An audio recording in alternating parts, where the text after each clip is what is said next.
Hi guys, welcome to my presentation. I'm going to present part 1 from City of Ladies, a question from 13B.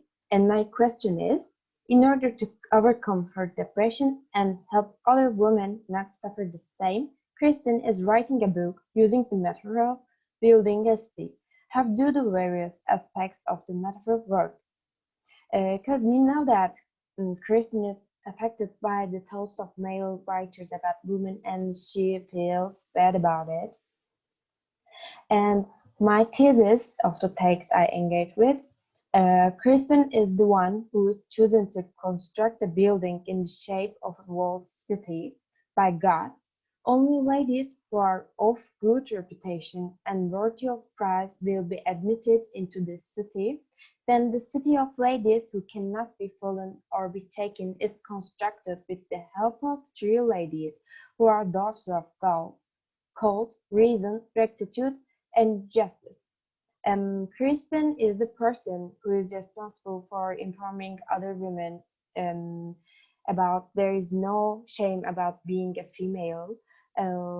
With the three ladies, she constructs the city. I think these ladies represent different kind of necessities for an ideal state, which is appropriate for women to live. These ladies called, just I said before, reason, rectitude, and justice. And my first argument is, Lady Reason advised Kirsten to resist an attack on the constructed city. You will need to set the mighty foundations and to support the great walls that you must raise all around. These walls should have huge high towers, so bastions, surrounded by moats and outer forts with both natural and man-made defenses.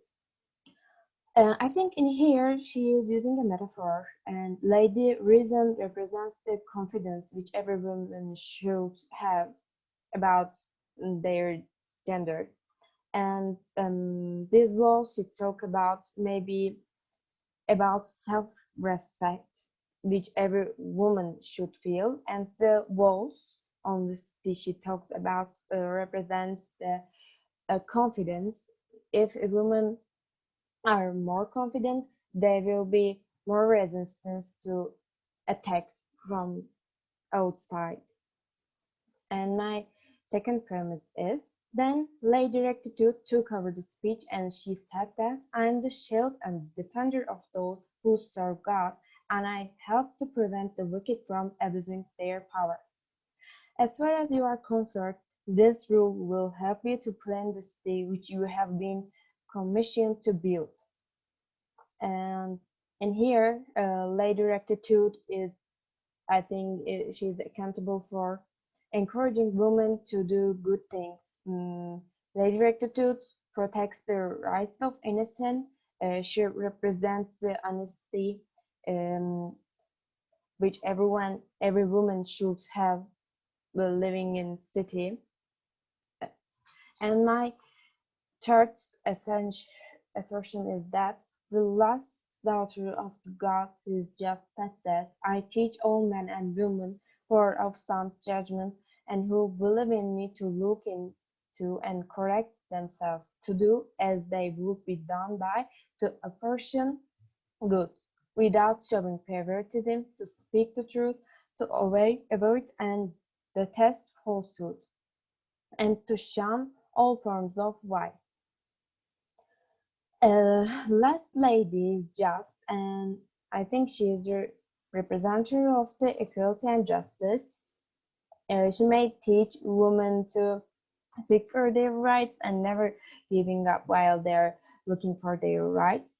And she asserts that in this state which Kristen is going to build, there is justice for the ladies.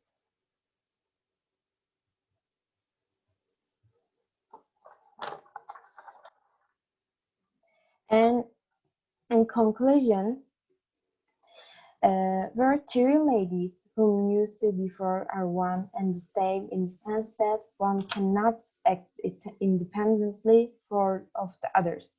What the first lady decides, the second one puts into effect, and then I, the third one, bring all completion. Therefore, it is seen that with the help of these three ladies, the metaphor, which is building a city, is applied. Kristen wants to protect women's rights when she is implying a city, and she asserts that in the city, reason, rectitude, and just will be seen explicitly. And my thesis is, Kristen is wary of the sexist approaches of the men writers against women. She thought that women despise themselves according to the humiliations against females. To make women relieve, she built a city of ladies, only women are welcomed. She created an imaginary ideal city in which women feel comfortable in there. Women are still highly exposed to discrimination, as well as both psychological and physical violence due to their gender. Therefore, I think that in order to maintain justice and equality, some alterations are necessary while providing gender equality to live in an ideal city that Kristen talks about. I agree with the Christian, and I think there are still discrimination against women. In order to provide diversity where every woman can live freely, there must be some changes in the society, I think. My premise one is raising the awareness of women in society can be accepted as an important issue to provide gender equality. If women are aware of their entirely identical rights with men, they will not be prone to be ashamed due to their gender. Yeah, and I guess I said they need to seek for the truth. This idea can be associated with the lady rectitude approach. And the premise 1-2 is women should be educated not to be dependent on their husbands. In that way, they may receive their economic freedom. They can be free individuals and take their decisions independent of the sovereignty of men. As I said, women should be educated in order to have an independent life. This idea can be associated with the late reasons. This education provides confidence to live independently, and it will protect the ladies from the attackers of the men. And my third reason is amendments can be applied in order to decrease femicide in society. The more severe punishments executed, the more deterrence rate will be increased. Yes, I said legal regulations is also important to deter the people who violate women's rights. And this idea can be related to lady justice.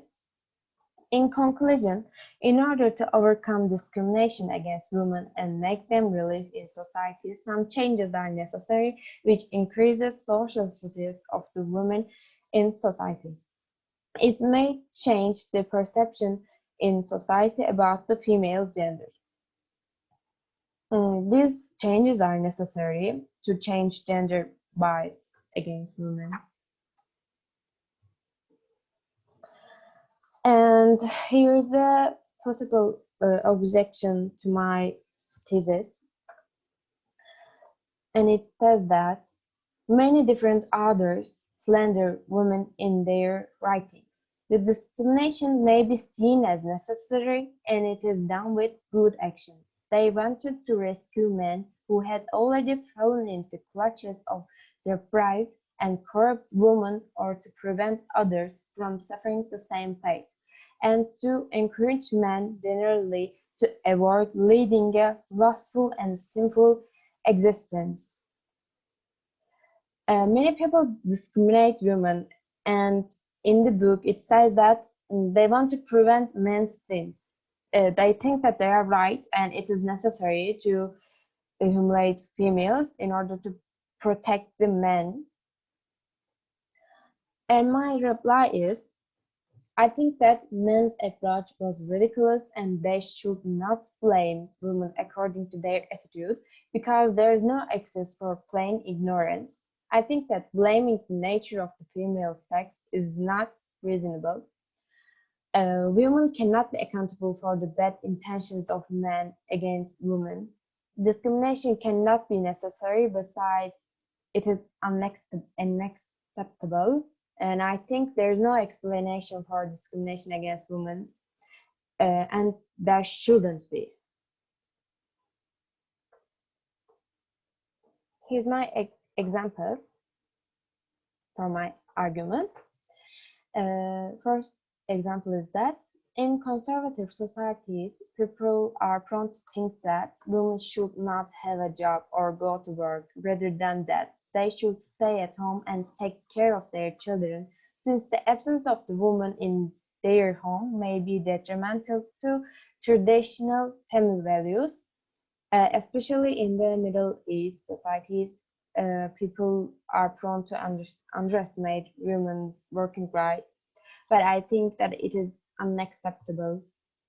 And the second example is glass ceiling can be accepted as an invisible barrier to success that many women come up against in their careers.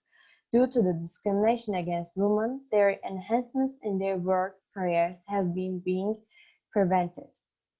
Yes, I said that in the sociology there is a term called glass ceiling, and it prevents progress of women in their careers, even if they are educated well. And my third example is in the Middle East, women are forced to be married to men who are mature than them. They become brides at a young age. It causes destructive psychological consequences for women. For females, sorry. Children's rights is another issue. Women are forced to be married without their consent at young ages. I think it's a huge problem. The fourth one is according to the research findings of the UN, 35% of women face femicide at least one time in their lives. Violence against women cannot be underrated. Every country should be conscious as well as thoughtful. Violence against women is a big issue. Therefore, as I said before, the amendments are essential to minimize the femicide against women, I think. So thanks for listening. This is the end of my presentation. I'm waiting for your questions.